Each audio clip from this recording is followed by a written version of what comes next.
Lanjut terlihat Gukcheol yang masih penasaran dengan identitas asli dari kode 66, yaitu Pak Kim sendiri. Dikarenakan Gukcheol sudah berusaha menggali informasi tapi tidak menemukan apapun. Dan Gukcheol tambah bingung dengan sosok orang utara yang berani mengusik Pak Kim di wilayah selatan. Tak lama setelah itu datanglah satu orang bintang emas melapor ke Gukcheol kalau semua pasukan sudah siap untuk melakukan penyerbuan ke utara. Setelah mendengar laporan, Gukcheol langsung bersiap-siap demi melindungi negara yang dicintainya. Berpindah ke Pak Kim yang kini baru tersadar kalau dia sedang berada di tempat paling berbahaya, yaitu Beolbawi, di mana lapas ini dikenal sebagai labirin kanibal. Tiba-tiba muncul seseorang dari belakang Pak Kim yang menebas kapaknya. Pak Kim tersadar dan berhasil menghindari tebasan dari kapak tersebut. Dua orang napi penghuni lapas tertawa aneh setelah menyadari kalau Pak Kim berasal dari selatan dan ingin memakannya. Pak Kim langsung bersiap siaga ketika melihat banyak napi lapas berdatangan untuk memakannya. Satu napi yang maju dengan kapak langsung tepar setelah ditinju oleh Pak Kim. Kemudian datang lagi beberapa napi dengan jumlah yang banyak mencoba untuk menyerang Pak Kim juga. Dengan nyali yang tidak ciut sama sekali, Pak Kim mendekati salah satu napi dan menanyakan di mana jalan keluarnya, yang membuat napi itu merinding ketakutan. Para napi berkata mereka juga tidak tahu jalan keluar dan Pak Kim berkata kepada mereka semua kalau mereka akan segera mengetahui jalan keluar dari lapas Beolbawi. Kemudian terlihat Daniel yang sedang berolahraga dan tak lama datang Taeyang yang menanyakan mengapa Daniel terlihat sangat santai. Karena bisa saja Pak Kim yang ditangkap susah payah melarikan diri. Tapi Daniel berkata tidak usah khawatir karena rencana balas dendam ini sudah direncanakannya selama 20 tahun. Dan tidak mungkin bagi Pak Kim akan dihabisi begitu saja dengan sebuah peluru. Akan tetapi Daniel berkata dia lebih takut melihat Pak Kim modar di lapas ini. Lalu Daniel mengambil jasnya dan berkata sudah mempersiapkan hadiah balas dendam di labirin. Kembali lagi ke Pak Kim yang kini sedang sibuk menghajar para napi di lapas. Saat sedang memukul, Pak Kim tersentak karena mendengar sebuah suara erangan dari sel lapas.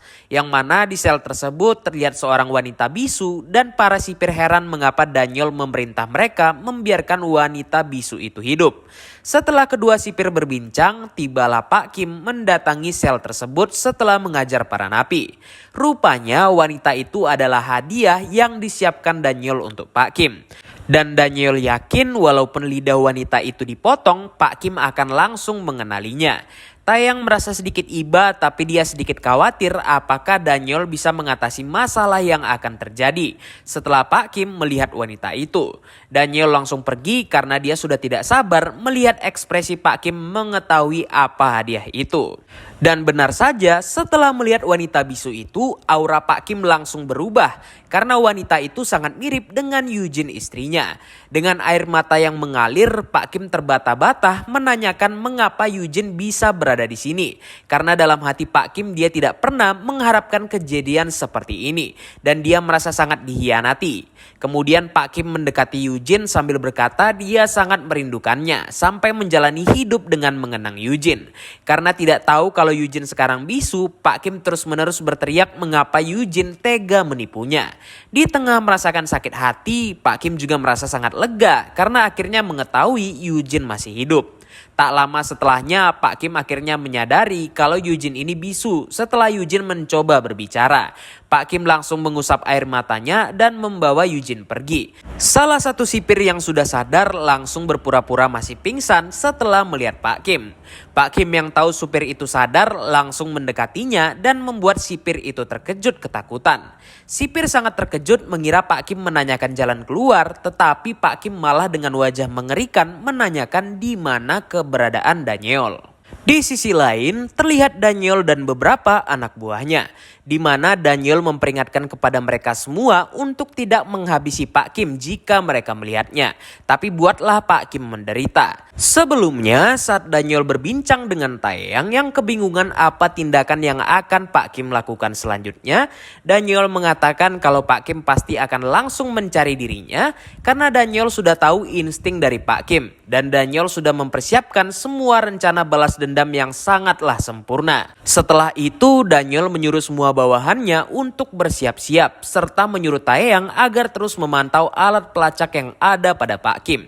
Saat melihat lokasi pelacak, Taeyang melapor kalau ada masalah karena dari tadi Pak Kim tidak bergerak sama sekali. Dan Taeyang yakin Pak Kim sadar akan alat pelacak dan melepas pakaiannya. Tak lama setelah laporan Taeyang, datang satu orang bawahan yang melapor ke Daniel kalau alat pelacak yang juga dipasang di tubuh Yujin ditemukan dalam kondisi hancur. Bahkan tim-tim penjaga juga ditemukan tak berdaya. Sontak Daniel merasa sangat terkejut dan tak percaya rencana yang disusunnya selama 20 tahun jadi tidak berguna sama sekali. Tapi Daniel tiba-tiba tersadar dan merasa aneh karena yakin Pak Kim tidak akan kabur semudah itu, apalagi situasinya tidak memungkinkan. Kemudian terlihat Pak Kim yang berkamuflase dengan seragam petugas utara sedang berjalan dengan santai di tengah-tengah para petugas bawahan Daniel yang lari kepanikan karena sirene lapas keadaan darurat berbunyi. Para sipir lapas sama sekali tidak menyadari Pak Kim yang berjalan di antara mereka. Padahal mereka semua mencari Pak Kim. Lalu ada salah satu sipir yang curiga dan menanyakan mengapa Pak Kim berjalan melawan arah. Akan tetapi Pak Kim berkata dia ada urusan dengan baik Daniel. Dan dalam hatinya Pak Kim berkata akan segera mengakhiri hubungan buruk yang memuakan ini. Tapi tidak semudah itu karena sipir itu tidak langsung mempercayai Pak Kim. Karena wajah Pak Kim sangat asing di matanya. Langsung saja Pak Kim melumpuhkan sipir tersebut dan membuat pandangan sipir lain tertuju kepadanya. Dengan cepat sipir lain berlari ke arah Pak Kim dan menyerangnya. Tapi Pak Kim lagi-lagi melumpuhkan mereka semua dengan mudahnya. Saat memasuki ruangan yang diyakininya tempat baik Daniel, Pak Kim malahan melihat 3 orang sipir dengan senjata api. Dan tidak ada baik Daniel di sana. Yang dimana sementara itu Daniel merasa sedikit panik mendengar suara baku hantam di luar ruangannya. Setelah itu Pak Kim dengan cepat menghajar para pasukan dengan senjata api yang berada di dalam ruangan. Tak lama kemudian datanglah Taeyang yang ikut membantu dan menembak Pak Kim dengan pistolnya. Saat Pak Kim sedang bersembunyi, Taeyang menyuruh salah seorang sipir masuk ke ruangan Daniel. Dan tiba-tiba satu peluru yang ditembakkan Pak Kim mengenai sipir itu dan membuatnya modar. Dengan cepat Taeyang berlari bersembunyi dan berlindung di balik sofa. Setelah menembak beberapa kali, kini peluru pistol Taeyang sudah habis. Menyadari kalau peluru Pak Kim juga habis, Taeyang melempar pistolnya dan mengajak Pak Kim bertarung 1 lawan 1. Tapi firasat peluru Pak Kim sudah habis itu salah karena Pak Kim menodongkan pistolnya dan langsung menembak tepat di dada kiri Taeyang yang sangat terkejut karena firasatnya salah. Setelah Taeyang tertembak dan terjatuh, dengan cepat Pak Kim menduduki Taeyang dan menodongkan pistol tepat di mulut Taeyang. Saat ingin menarik pelatuknya, Pak Kim teringat bahwa Taeyang ini adalah anak laki-laki yang dicintai oleh Minji. Tapi Pak Kim meminta maaf dalam hatinya kepada Minji dan menarik pelatuk pistolnya yang membuat Taeyang akhirnya modar. Setelah itu Pak Kim berjalan dengan tubuh yang sempoyongan yang ternyata saat pingsan tadi Pak Kim disuntikan sebuah racun yang pada akhirnya akan membuatnya mati. Beberapa petugas yang mengejar Pak Kim langsung ditembaknya. Kemudian saat menatap ke depan Pak Kim melihat lagi banyak orang-orang botak bawahan Daniel yang sudah siap menyerang dirinya. Saat melihat orang-orang botak, Pak Kim malah tersenyum karena penglihatannya semakin kabur. Dan orang-orang botak mengira Pak Kim sudahlah gila. Tak disangka di belakang orang-orang botak itu berjalanlah Jin Cheol dengan penuh wibawa. Berkata ke Pak Kim kalau dirinya sudah mengingatkan Pak Kim berhati-hati pada bocah laki-laki yang ada di sekitar Minji. Melihat Jin Cheol, dengan cepat pasukan botak mengepung Jin Cheol. Tapi bukan hanya Jin Cheol saja, melainkan ada Om Ayam dan juga Ian datang bersamanya. Lalu Jin Cheol berkata kepada Om Ayam yang dipanggilnya Tuan Laundry, kalau seorang ayah memiliki putri itu harusnya berhati-hati. Dan Om Ayam berkata itu memang benar. Dan kini para ayah beringas yang memiliki putri bersiap-siap memulai operasi penyelamatan. Sebelumnya, beberapa jam yang lalu, terlihat Gukcheol bersama pasukannya yang sedang menuju ke lapas Beolbawi dengan cara menyusup ke Korea Utara. Lalu Gukcheol mengkoordinir pasukannya dan tidak usah memedulikan akibatnya karena pihak utara lah yang bertindak duluan sehingga Gukcheol memiliki penjelasan nantinya. Saat Gukcheol sedang berbicara lewat HT-nya, tiba-tiba ia sangat terkejut melihat helikopter yang terbang di atasnya. Padahal dia tidak menyuruh pasukannya menggunakan helikopter. Di dalam helikopter itu terlihat Jincheol dan Ian yang sedang berbincang. Di mana Ian sedikit khawatir melihat Jincheol yang mencuri helikopter semena-mena walaupun Jincheol adalah seorang prajurit. Tapi Jincheol menyuruh Ian tidak usah khawatir karena yang dilakukannya ini adalah sebuah kemajuan. Dan di samping Jincheol ada rekan tentaranya dulu yaitu Om Ayam. Nah mungkin pada banyak yang tahu nih. Kembali ke saat ini, Jincheol berkata ke semua orang-orang botak kalau dia tidak punya banyak waktu dan akan meratakan semuanya dengan cepat. Tiba-tiba semua pasukan botak sangat terkejut karena ledakan di dalam lapas Beolbawi. Salah satu orang botak dengan mudah dilumpuhkan oleh Om Ayam. Satu orang botak yang menyerangnya jadi sangat terkejut karena Om Ayam menghindari semua serangan dan dengan cara unik menahan tongkat listrik dengan tangan yang dibalut sendal. Lalu Om Ayam mematahkan kaki si botak dengan teknik low kick. Dengan cepat botak-botak lain berlari untuk menyerang Om Ayam. Di belakang Om Ayam terlihat Jincheol dan juga Pak Kim yang sedang berbincang. Jincheol mengatakan dia mempunyai banyak pengalaman sehingga bisa dengan mudah menyusup ke utara. Lalu Ian menyuntikkan sebuah anti racun pada lengan Pak Kim. Karena Om Ayam sangat asing di matanya, Pak Kim pun bertanya ke Jincheol. Yang dimana Jincheol berkata Om Ayam itu bukan anggota Ares, melainkan seorang prajurit yang dikenalnya dahulu dan sama-sama mempunyai putri seperti dirinya dan juga Pak Kim. Jadi sebelumnya saat Jincheol mengajak Om Ayam ikut serta bersamanya, Om Ayam ini menolak karena dia sudah pensiun dan ingin hidup tenang membesarkan Gayol. Jincheol langsung membentak lewat handphonenya dan mengingatkan perkataan Om Ayam yang berkata akan melindungi keluarga apapun yang terjadi dan meyakinkan Om Ayam kalau membesarkan seorang putri sendirian itu sangatlah berat sama seperti yang dihadapi oleh Pak Kim saat ini. Seketika hati Om Ayam jadi terketuk karena mengingat apa yang dialami oleh Gayol dan tanpa berpikir panjang lagi, Om Ayam langsung setuju untuk ikut membantu. Di tengah pertarungan, Om Ayam jadi teringat waktu dulu dan cara menang bertarung melawan orang banyak menggunakan gaya peringkat tinggi. Saat ingin menyerang satu orang, tak disangka Jincheol mencuri mangsa Om Ayam dan mereka berdua jadi sama-sama teringat masa lalu mereka saat masih muda. Dengan beringas, mereka mulai menghantam keroco botak. Di sisi lain, terlihat Daniel yang sedang merenung dan dia menyadari kalau orang yang memasuki ruangannya adalah Pak Kim. Dengan santai, Daniel menyuruh Pak Kim untuk duduk dan berbicara terlebih dahulu. Alasan Daniel masih bersifat santai karena dirinya berhasil menangkap Eugene dan menjadikannya sandera. Tapi Pak Kim bersikeras menolak suruhan Daniel dan tidak akan membiarkan Daniel menyeret dirinya lagi. Kemudian Daniel menghela nafasnya dan berkata kalau Pak Kim sudah kehilangan akal sehatnya. Daniel mengambil pistolnya dan langsung menembak Eugene.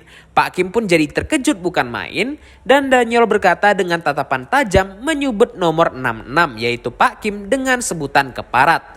Di saat Pak Kim naik pitam, Daniel memperingatkan Pak Kim tidak mengabaikannya dan menunjukkan foto Minji yang ditodong banyak pistol. Setelah melihat foto Minji, Pak Kim jadi langsung ciut tak percaya Minji yang bersama Hanso berhasil tertangkap. Lalu Daniel menyuruh Pak Kim agar cepat duduk dan tidak ada kesempatan kedua. Melihat Pak Kim yang tatapannya tertuju ke Eugene, Daniel langsung menembak Eugene berkali-kali untuk meyakinkan bahwa Eugene sudah modar. Pada saat berjalan ke arah Pak Kim, Daniel memancing Pak Kim dengan berkata kalau dirinya baru pertama kali melihat orang tidak tahu malu. Seperti Pak Kim yang sudah melakukan banyak hal gila. Seperti menculik pimpinan tertinggi utara dan masih berharap untuk bisa hidup dengan damai. Lalu Daniel mengingatkan Pak Kim kalau Republik Utara akan terus memburu Pak Kim selamanya. Dan perkataan itu membuat wajah Pak Kim berubah karena dia sangat geram dengan tingkah Daniel. Senang melihat ekspresi Pak Kim, Daniel menunjukkan ponselnya yang tertulis sebuah misi untuk menghabisi Pak Kim. Dan semuanya akan berakhir jika dia mengirim pesan, begitu juga dengan Minji yang akan modar setelahnya. Sambil memberikan pistolnya, Daniel berkata ada jalan lain, yaitu dengan cara Pak Kim menghabisi dirinya sendiri dan Minji akan tetap hidup. Pak Kim hanya bisa diam berpikir apa yang harus dilakukannya. Flashback sebelumnya saat Daniel menemui seorang wanita. Daniel berkata kalau wanita itu perlu operasi plastik dan dipukuli sampai kelaparan. Sontak wanita itu jadi sangat terkejut karena Daniel menjanjikan dirinya cukup berakting saja. Tapi Daniel tidak memerdulikan ucapan wanita itu dan menyuruh bawahannya memotong lidah karena dia tidak percaya akan akting. Dimana sebelumnya dia pernah ditipu oleh seorang wanita yang disuruhnya berakting, yaitu Eugene, guys. Tidak sampai di situ, Daniel juga menyuruh bawahannya mengedit foto Minji seolah-olah Minji sedang berada di ambang kematian. Kemudian Daniel juga menyuruh agar mengecat rambut wanita tadi dengan warna biru secara rutin.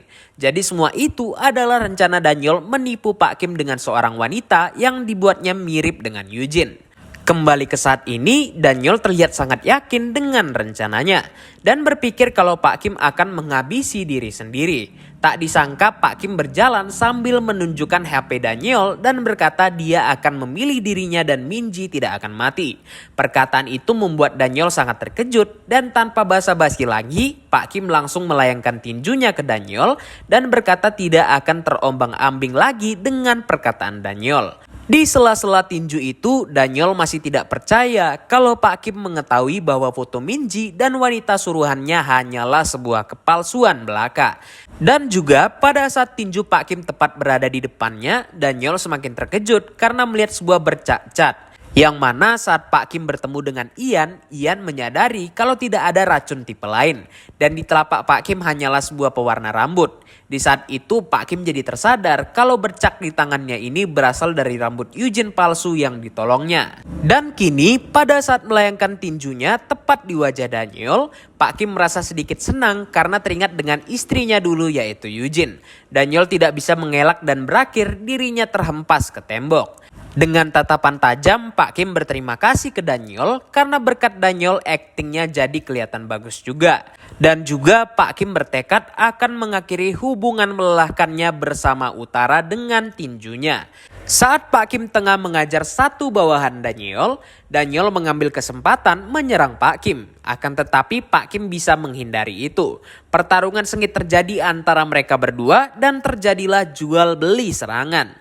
Tapi Pak Kim lebih mendominasi dan meninju tepat di jantung Daniel yang kesakitan. Dengan gagah, Pak Kim menyuruh Daniel tidak mengoceh dan lebih serius untuk melawannya. Di tengah pertarungan dengan banyak tinju, Daniel berteriak kalau dia adalah Baik Daniel, kepala divisi, dan ini adalah perang terakhirnya yang akan mengajak Pak Kim untuk mati bersamanya. Tiba-tiba Daniel berkata kalau foto Minji yang dipalsukannya bukanlah rencana gagal. Melainkan dia sudah menyiapkan beberapa pasukannya ke selatan untuk menghabisi Minji. Dan benar saja datang 2 orang petugas kepolisian ke lokasi Minji mengatakan kalau mereka menerima sebuah laporan. Melihat polisi, sontak Minji berlari ke arah polisi itu untuk meminta tolong. Tapi Minji langsung terdiam setelah satu inframerah yang membidik ke dahinya. Sebelum peluru ditembakkan, dengan cepat Hanso melindungi Minji. Dan tiba-tiba datang satu mobil van ke lokasi mereka. Di mana keluar banyak pasukan dari mobil van yang dikerahkan Daniel. Dan satu orang sangat semangat ingin menghabisi Minji dan juga yang lainnya dengan pistolnya. Mendengar penjelasan Daniel, Pak Kim hanya bisa diam dan berkata kalau Daniel sudah gila. Karena bisa memunculkan peperangan antar negara. Tapi Daniel berkata perang itu terdengar sangat bagus karena dia dan orang-orangnya bukanlah kapitalis cinta damai bodoh seperti Pak Kim. Tapi Pak Kim berkata maksudnya bukan seperti itu. Karena jika perang terjadi akan ada satu kampret yang akan sangat senang. Yang mana kampret yang dimaksud Pak Kim adalah Gukcheol yang mendatangi lokasi Minji dengan banyak anak buahnya. Bawahan Daniel dengan pistol tadi berakhir tak berdaya setelah tangannya tertembak. Lalu Gukcheol berteriak mengatakan dirinya senang bertemu dengan mata-mata utara sialan dan akan mencabut nyawa mereka semua. Dengan cepat, semua pasukan kiriman Daniel ditembak oleh pasukan Gukcheol. Dan dengan tegas Gukcheol menyuruh semua orang diam dan akan ditangkap karena melanggar hukum keamanan negara. Pada akhirnya karena tidak bisa berbuat apa-apa, pasukan Daniel berhasil dilumpuhkan oleh Gukcheol. Di saat itu lirikan mata Gukcheol tertuju kepada Hanso dan juga Minji yang memanfaatkan situasi dengan cara melarikan diri. Di saat itu Gukcheol teringat kejadian saat dirinya bertarung dengan Hanso di tengah jembatan dan akhirnya dirinya menerima kekalahan telak. Dengan lantang Gukcheol menyuruh agar Hanso berhenti dan jangan berani-berani melarikan diri. Lalu Gukcheol menyuruh pasukannya menangkap Hanso walaupun Hanso bisa mati. Dia tidak peduli karena dirinya mempunyai alasan yang cukup. Tiba-tiba tak disangka lampu jadi kelap-kelip dan satu persatu pasukan Gukcheol jadi pingsan. Gukcheol jadi sangat kesal dan bertanya ulah siapa ini semua. Ternyata Jung Ok-sun dan juga Pak Nam yang melakukan penyerangan agar Hanso dan juga Minji bisa melarikan diri. Dan dengan cepat Hanso menancap gas mobilnya menabrak semua pasukan Gukcheol yang mencoba menahan mereka. Tiba-tiba ada langkah kaki yang datang ke arah Pak Nam dan juga Ok-sun, di mana mereka adalah 6 bintang emas yang berkata sudah banyak mendengar tentang Jung Ok-sun dan memperkenalkan diri mereka. Tapi Ok-sun berkata dia sangat heran mengapa 6 bintang emas memperkenalkan diri dan malah terlihat seperti orang bodoh yang belajar menjadi intel dari televisi. Lalu Ok-sun menyuruh semua orang mendengarkannya karena dasar dari intelijen adalah berpura-pura tahu walaupun tidak tahu. Dan Ok-sun berkata akan menghabisi semua orang bintang emas. Di sisi lain, Pak Kim dan juga Daniel masih sibuk bertarung. Daniel merasa sangat kesal dan tidak terima dengan rencana balas dendamnya yang sangat mudah dihancurkan oleh Pak Kim. Di saat itu juga Pak Kim melancarkan serangan ke tubuh Daniel dan menendangnya sampai terlempar. Di saat tersudut di tembok, Daniel berkata ke Pak Kim kalau semuanya belum berakhir dan menunjukkan bekas luka tembakan di lehernya yang sampai kapanpun tidak bisa terhapuskan.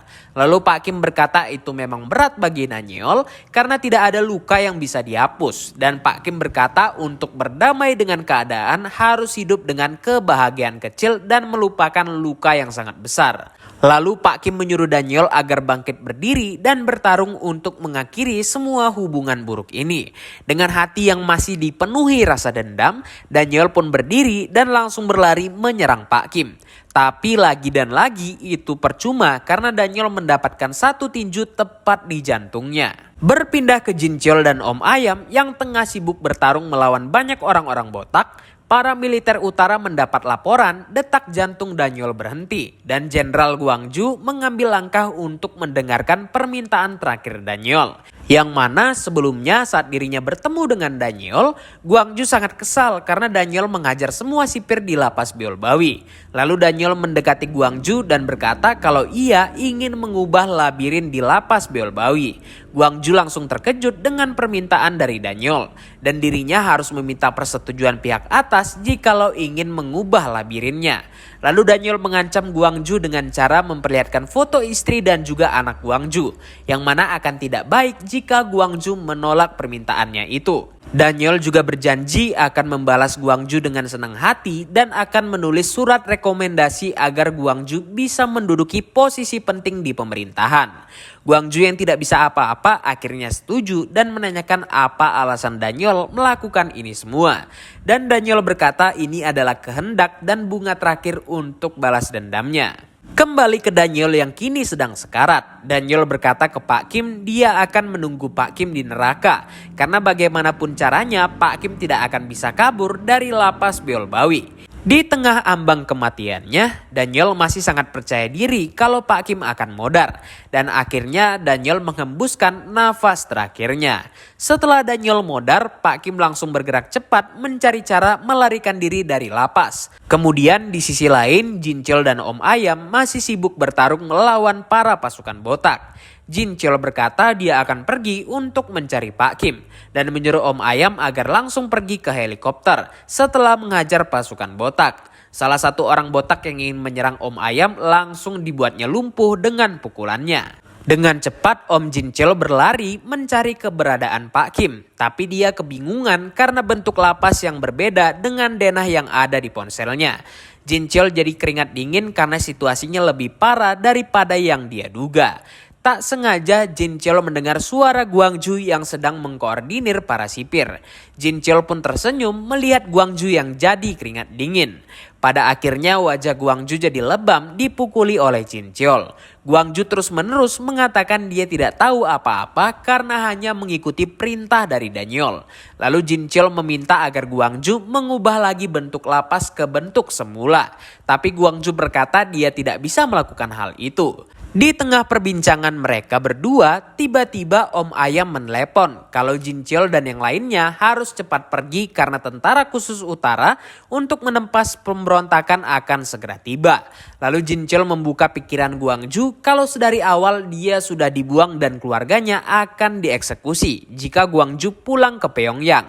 Lalu Jin Cheol menyuruh Guangju memilih difitnah dan mati atau menolong Jin Cheol dan mendapatkan kesempatan pergi ke selatan bersama istri dan juga anaknya. Kemudian di sebuah ruangan terlihat Pak Kim yang sudah siap menghadapi ajalnya sambil mengingat putrinya Minji. Tapi ajal itu ternyata masih lama karena Jin Cheol datang sambil tersenyum untuk menyelamatkan Pak Kim. Jin Cheol pun berkata dia seperti biasa datang sebagai kartu as Pak Kim. Di dekat helikopter, Guangju sangat heran karena tidak melihat tentara khusus yang datang seperti ucapan Om Ayam. Tapi itu semua ternyata hanyalah kebohongan yang diucapkan Om Ayam. Di saat merangkul Pak Kim, Jin Cheol pun bertanya apakah hubungan menyakitkan yang membebani hati Pak Kim kini sudah selesai. Pak Kim pun tersenyum sambil mengingat semua kejadian buruk dirinya dengan utara dan berkata ke Jin Cheol kalau semuanya sudah berakhir. Jin Cheol pun tersenyum ikut senang melihat kebahagiaan sahabatnya itu. Nah, jadi cari temen tuh kayak Om Jin Cheol guys. Di waktu lain, terlihat Taeyeon yang baru pulang dan langsung terdiam setelah melihat rumahnya kini hancur setelah kebakaran. Dan bertanya-tanya ada di mana ayahnya sekarang. Kemudian di saat helikopter akan lepas landas, terlihat dua orang prajurit yang berjaga keheranan dan menembaki helikopter itu atas perintah baik Daniel. Bukannya siap siaga, Jin Cheol malah tersenyum ke arah dua prajurit itu dan mengatakan kalau mereka tidak akan punya banyak waktu lagi untuk menembak helikopternya. Tak disangka para napi di lapas itu bersorak-sorak gembira karena salah satu dari mereka menemukan denah untuk keluar dari lapas. Para napi jadi sangat terharu karena akhirnya mereka bisa bebas dari lapas yang lebih mirip dengan neraka. Di saat helikopter terbang, Jin Cheol menyemangati kedua prajurit itu dan jika selamat jangan lupa laporkan Jin Cheol pada para petinggi utara. Berpindah ke Hanso dan juga Minji, melihat Minji yang seperti ketakutan, Hanso mencoba menenangkan Minji dan berkata semua akan baik-baik saja karena keselamatan Minji adalah hal yang terpenting. Tapi ternyata Minji ini bukan khawatir karena hal itu, melainkan Minji melihat sebuah sedan putih yang dari tadi terus mengikuti mereka. Di dalam sedan putih itu ada Sinsera yang menjalankan tugas dari Lee Do-gyu untuk membuntuti Hanso. Yang mana Do-gyu jadi sangat kesal setelah menghabisi semua orang botak yang mencoba menyerangnya. Karena mengetahui ini semua ulah dari Pak Kim. Do-gyu juga menekankan ke Sera untuk menemukan Pak Kim. Sera seketika sangat terkejut setelah melihat Hanso memutar balikan mobilnya. Hanso pun keluar dari mobil dengan wajah yang sangat kesal menanyakan kenapa Sera dari tadi membuntutinya. Saat melihat Hanso di depan matanya, Sera langsung berpura-pura mengatakan dia adalah penggemar atlet taekwondo Sung Hanso. Tapi Hanso tidak peduli dan memukul kaca mobil dan menyuruh Sera agar cepat berbicara karena bukan saatnya untuk bercanda.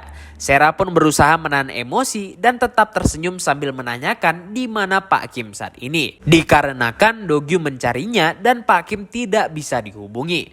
Berpindah ke Pak Kim, terlihat Pak Kim yang tersenyum sumringah karena dengan hanya menekan pilihan kode 66 sudah mati, maka semuanya akan selesai. Mendengar hal itu, Guangju pun tidak percaya karena ada dua prajurit yang melihat mereka semua pergi dengan helikopter. Tapi Pak Kim berkata itu tidak masalah karena mereka membiarkan dua orang tadi bukan tanpa sebab. Yang mana dua prajurit tadi berhasil menghabisi semua napi tapi mereka sepakat untuk tidak melapor kalau Pak Kim berhasil selamat. Karena itu akan berbahaya bagi mereka. Dan mereka berdua juga sepakat menyalahkan semuanya pada Daniel. Setelah itu Guangju hanya bisa diam berpikir kalau Pak Kim dan yang lainnya adalah orang gila. Setelah itu Jin Cheol pun bertanya ke Pak Kim apakah harus melapor ke Master Jo Peong-yun bahwa hubungan buruk dengan utara sudah selesai. karena Peongyun ini selalu khawatir tentang hubungan Pak Kim dengan utara. Pak Kim pun berkata dia pasti akan mengatakannya kepada Peongyun. Akan tetapi kabar buruk datang dari Hanso yang seketika sangat terkejut mengetahui bahwa Peongyun sudah mati. Hanso masih tidak percaya mengapa hal itu bisa terjadi, tapi Sera mengatakan dia tidak tahu detailnya dan Peongyun memiliki sebuah wasiat sederhana yang berisi, "Aku serahkan seluruh kekuasaanku pada satu orang." Hanso langsung menangkap makna dari wasiat itu, berpikir kalau wasiat itu ditujukan kepada Pak Kim.